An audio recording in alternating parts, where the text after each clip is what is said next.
ইল্লা বিল্লাহ, লা হাওলা ওয়ালা কুওয়াতা ইল্লাল্লাহ ইল্লা বিল্লাহ।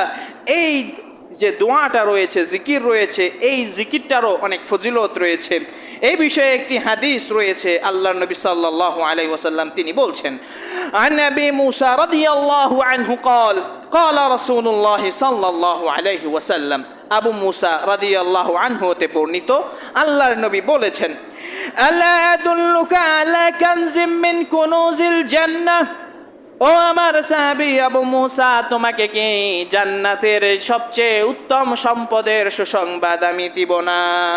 সাহাবী বললেন, বালা ইয়া রাসূলুল্লাহ, হ্যাঁ আল্লাহর নবী, অবশ্যই আপনি আমাকে সেই সুসংবাদটি দিন। আল্লাহর নবী তখন বললেন, কুল লা হাওলা ওয়ালা কুওয়াতা ইল্লা বিল্লাহ, হে আবু মুসা, তুমি লা হাওলা ওয়ালা কুওয়াতা ইল্লা বিল্লাহ এই দোয়াটি পাঠ করো। হাদিসটি হলো সাহিহুল বুখারীর 6384 এবং সাহিহুল মুসলিমের 2704 নম্বর হাদিস।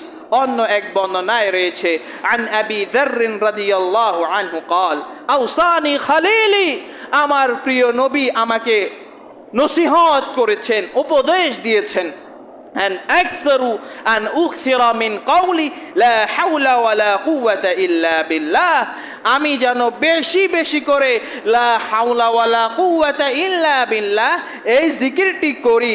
ফাইন্নাহা কানজুন মিন কুনুজিল জান্নাতি, কেননা এই দোয়াটি হলো জান্নাতের সর্বোত্তম সম্পদ পাওয়ার দোয়া। হাদিসটি হলো আস-সিলসিলাতুস সাহিহা নামক গ্রন্থের 2166 নম্বর হাদিস।